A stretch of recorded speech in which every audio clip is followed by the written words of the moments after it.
Agenda item 11 is consideration to override the veto of item number 14 on the March 26, 2013 regular City Council meeting agenda with possible action. Councilman Gustavson. Thank you, Mayor. I asked to bring that back because I felt like we needed to possibly reconsider this. I appreciate some of the comments from Dave Malwick. I think that he saw it exactly the way I saw it that evening as well. We received, all of us have received all of the information from Fortman's, which outlined the entire process from beginning to end. I can certainly see why there was some concerns about whether there was violations in the way this took place. However, it appears that in reality the violations took place on both sides. I don't think there's any doubt of that. I think that the amount of time that it took to move this forward and get it before council, I think it was 47 days, something, was certainly part of it. There seems to be plenty of evidence that there was a lot of dialogue both between the staff and Fortman's people as well. So everybody knew where we were going on it. Unfortunately, the project turned out to be a lot more complex, I think, than anybody had any idea that it was going to be. And when the situation with the water became apparent, it would be foolhardy if we hadn't have gone ahead and done exactly what we would have, that ended up happening, because we would have been in a situation where we would have been spending $120,000, $140,000 a year on a water bill. So I would hope that everybody's had a chance to read this and look at it as I have.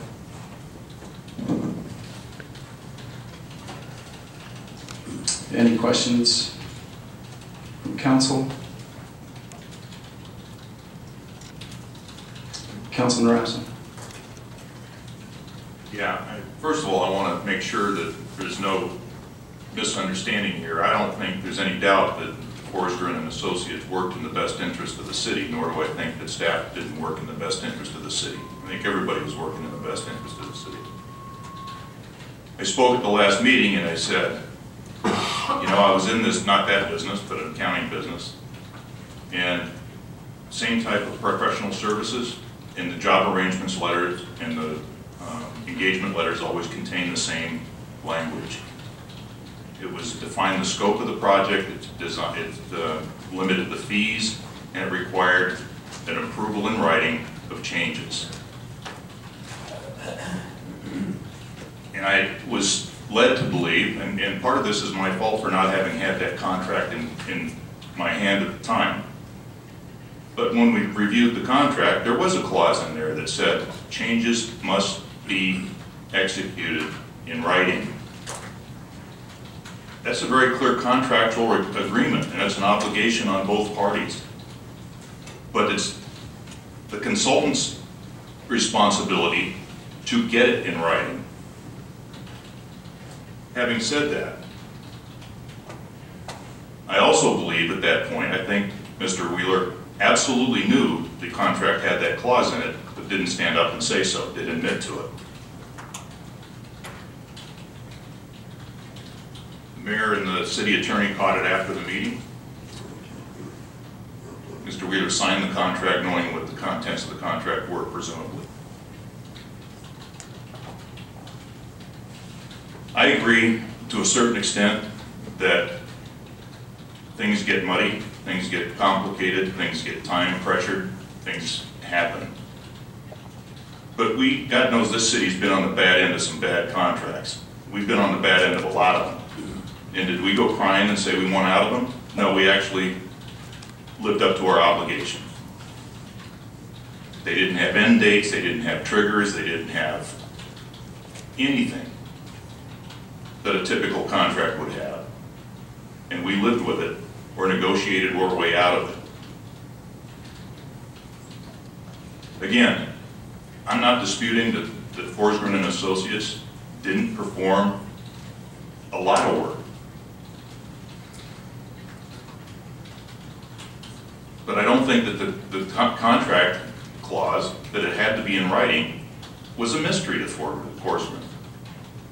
They signed it. And I think that at some point we have to say, look, we've lived with some bad contracts. You need to live with your bad contract, or live within the confines of your contract. Otherwise, contracts are no good. I mean, why do them to begin with? At what point do you say, we had a contract, well, I don't like it anymore. Well, then, what now? So I'm not buying it. I think I struggle with this. I'm not sure it's fair, but on the other hand, our job is to protect the public, and it's and the contract is designed to protect both parties. And I think that we have a duty to the citizens and the taxpayers who are going to pay this bill. I'm not paying it. I'm only paying a little teeny bit of it. The rest of the citizens are paying it. That's my opinion.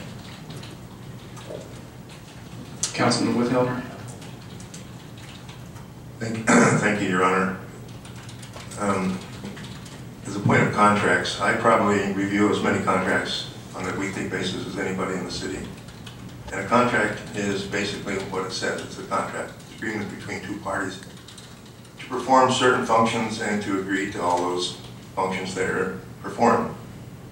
Well, this obviously was not carried out in the form of a contract.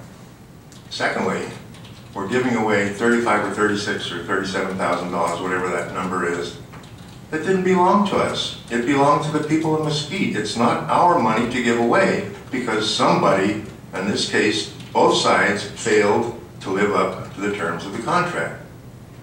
So, what good is a contract if we're just going to throw it to the curb? I agree with everything Mr. Rapson said. I'm certainly sympathetic to the business side of it. I'm sympathetic to the side of the city. But if I were to turn my back on every contract that I signed in the course of a week, guess what? I'll be kicking rocks real quick down the road. So, my point on it, thank you. Any further comments? Councilman Hageman. I too, last meeting felt that it was obligated, but I since learned that we weren't told all the things that were in the contracts from both sides, as Carl said. The other situation with this is that with the splash pad, there was going to be 300 plus, but we didn't know where the money was coming from to build that thing. I believe that's pretty accurate with the number. I think we need to slow down. If we don't know what it's going to cost and where the money's coming from, we can't rush these projects. And that's one of the reasons why, you know, I think that we need to be a little better on our side. We're on the same, I'm going to give them the same counsel. I would like to make sure that they understand that I value their relationship. I think they're honest, great company, glad they're here. Hope this doesn't ruin a relationship. But I think that they need to be aware that if staff comes, excuse me, and wants them to do something that's out of the scope of the contract, they better come and get approval from the city. And I would recommend to staff, before we go forward with things, if you're going to change the scope, let's come back and get approvals here so that we don't go through this again. And I think that's kind of the message that needs to be sent tonight is let's figure out what we're going to do before we just start spending money and start making plans. Make sure we know where the money's coming from, and we ultimately know what we're going to build. Because it is your money now. I think you realize that, and things aren't as good as they have been in the past, and we are trying to watch your dollars. Thank you.